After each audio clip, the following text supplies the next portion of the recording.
I'm the cat toy lady.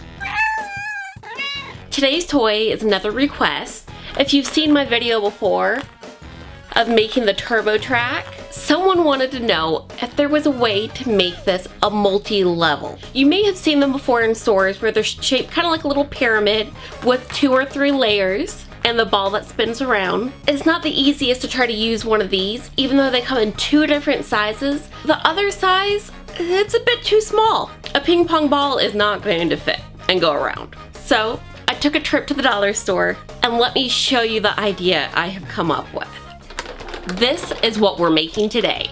So let's get started. The major parts that you'll need: foam poster board and regular poster board, one of the small dollar store laundry baskets, 4 ping pong balls. Then for my tools, I am going to need a pencil, a ruler, a cutting mat, an X-Acto knife, a flexible tape measure, one that you don't mind maybe cutting up a little. Just watch. And last of all, a push pin. With the laundry basket, go ahead and detach the handle. It just pops right off. Each one of these levels here, including the bottom, is going to be where we're going to put one of the shelves. If we stay directly in the middle, it's going to be just a little too narrow for the ball to be able to easily spin without getting obstructed. I already went through and measured with how big the ball is, so you can kind of see where we're putting each one. First one's going to be flush, and of course this sits upside down. Then for this next level, I'm going to line it up with the top of this level. Here, the bottom, and underneath, which will be your very top level, it'll sit just on top of where this bar runs around. So I went ahead and got the measurements of each of those spots from one side of the basket to the other for how big of a circle I need to cut for each one of these levels. Lucky for me, it's pretty spot on for exact measurements. The bottom level will be 11.5 inches. The next level up will be 10 3/4, then 10 1/4. Then that top level will be 9 3/4.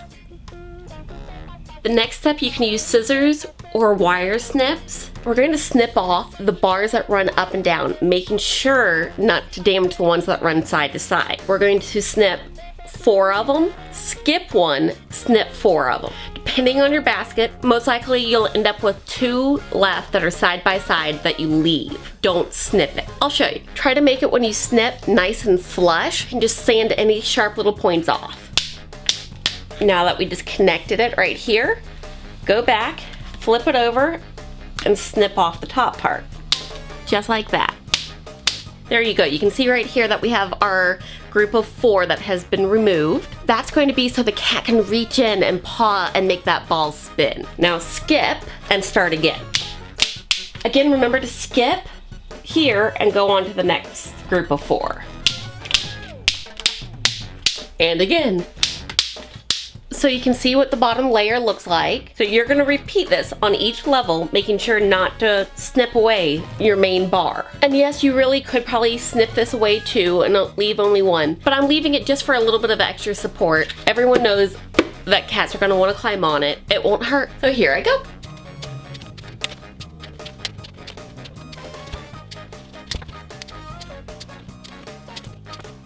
Okay, you can see what we have here. All the pieces are cut and it's still stable on top. I'm just going to run some sandpaper along the edges just to take away any sharpness.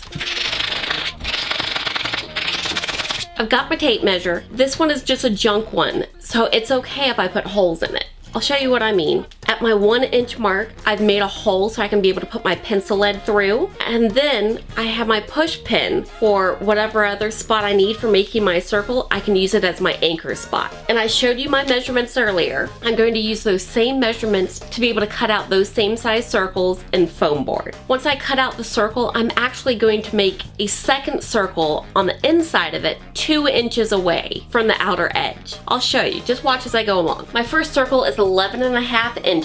So from the spot that I'm putting my pencil in, I'm just going to go ahead and fold that over.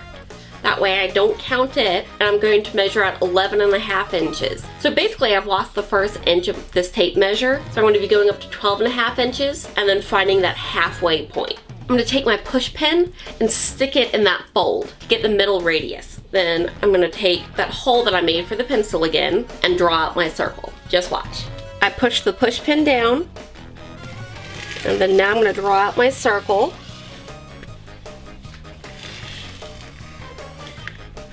making my perfect circle. Then, keeping my push pin in that same spot, I made another spot 2 inches down for my pencil to stick through again. See right here at my 3-inch, because remember I'm missing an inch on here.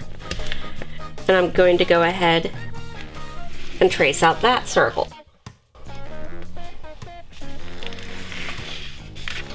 There we go. I'm going to go ahead and do all the circles before I cut. And again, I'm going to do the same thing. My next measurement is going to be 10 3/4 inches.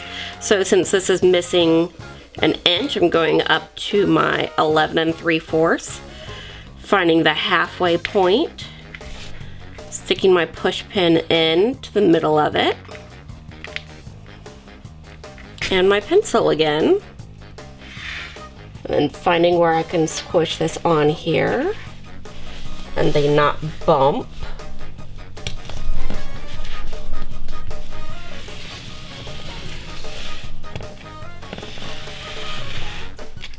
My circle minus 2 inches.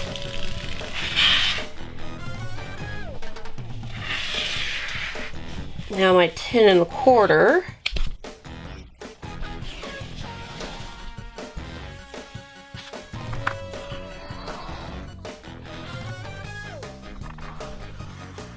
Next step, cut them out.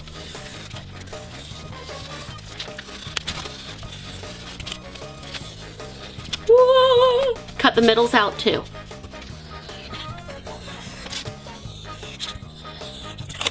They're all cut out, time to glue them into place. Start with the smallest, the one that goes in the farthest. And remember, I made black marks so I could remember exactly what spot to put it at. The bottom one, that first one that goes in, will be right below this lip right here. The next one will be lined up with it. This one will be lined up with the top of it. And this one will be flush. See what I mean about how it's going to be just below it? Now I'm going to use my low temp glue gun. You do not, I stress, do not use hot glue on foam board. It just makes it poof up. So I'm using my dual temp glue gun on the low setting, and I'm going to glue right where the beams are, right here, and here, and here, all the way around.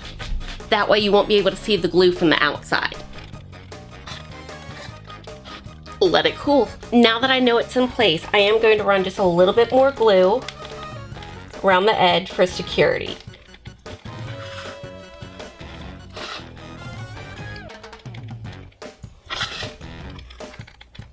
And the next one, line it up again.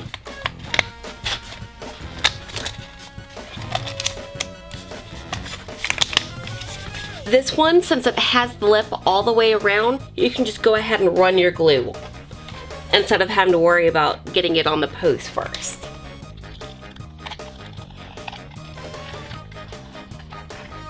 And let that cool.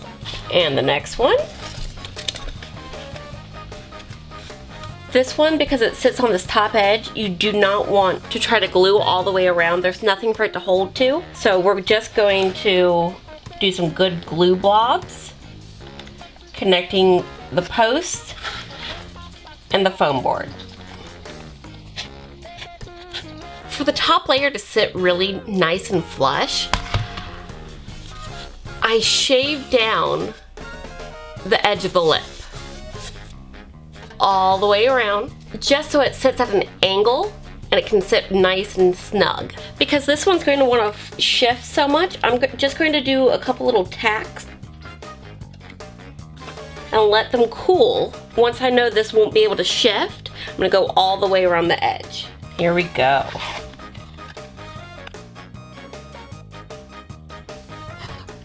Before this cools completely, I'm going to flip it upside down on my mat, just so I can make sure that none of the glue spots stick up and make it where it won't sit flush. Let it cool really well like this. I put lots of glue on that bottom layer. That's also going to work in your advantage.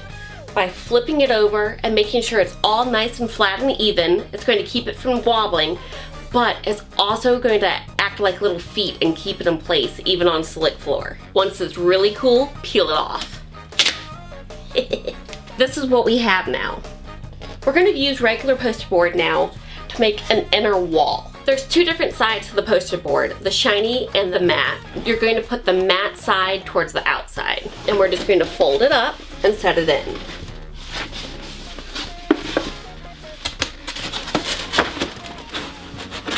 You want it to be shaped like a waffle cone. There's going to be a spot in here where it doesn't sit flush, but that's okay. We just want to get the shape for right now. So put your arms inside and just kind of push it to the outside, making sure that the top and the bottom meet the edge of that lip.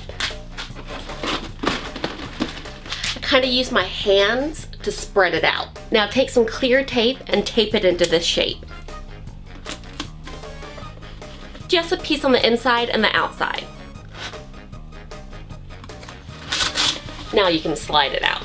For the next part, just secure a little bit farther down on the outside, just so you know that your tape won't come off. Now I'm going to trim this top piece off, trying to keep it level with where the bottom of that V is. So we're just going to go straight across on both directions. It doesn't have to be perfect.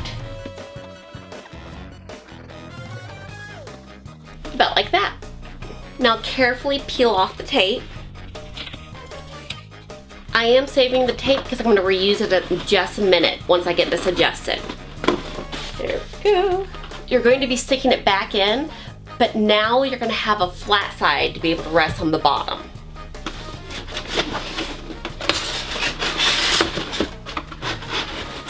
See, if you see in here, it's now resting nice and level. If there's a little gap here and there, it's okay. You just want it fairly close to the top, that way the ball can't fall in there. Now tape it again. Before you slide this out, let me just show you. You may have a little bit of a gap right here. It doesn't have to sit perfectly flush up against the circles. The ball's still going to spin, so don't worry about that part, and no one's going to notice that little bit of a gap. Now, take your pencil and make a mark going all the way around at the edge of that circle. Now you can slide it out. Take your clear tape and tape down this flap. You could glue it if you wanted. Going up about an inch away from that line that I drew all the way around, I'm going to be making 1 inch tall tabs. You can kind of see here that I sketched out where they're going to sit. So I'm going to start with just cutting at the top of them and then making my tabs. The tabs are going to be so you can secure this to the rest of the toy.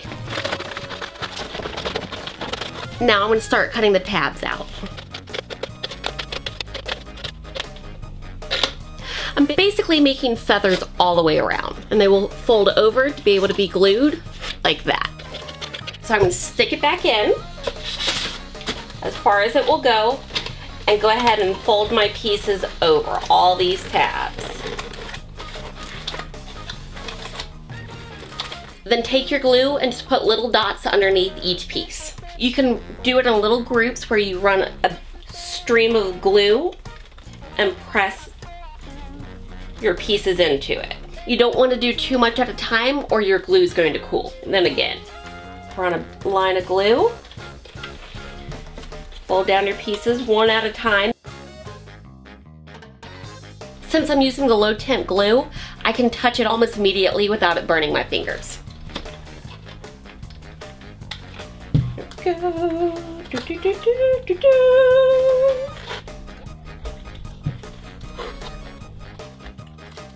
Last step, take your ping pong balls and wedge them in. They're not going to fall out easily. And don't worry, the cats aren't going to be able to pull them out.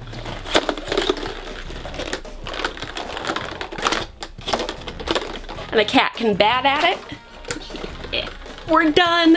It turned out awesome. It's a 4-level turbo track that your cat can bat the balls and they can go flying around. How much fun is this? It costs less than $5. Imagine how many of these you could make for shelters. If you want to make this a little bit more interesting, check out my video. It's my live Q&A where I make catnip balls.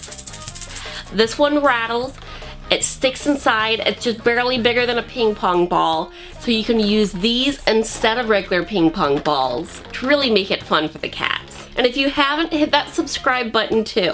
Now go make your cat some toys!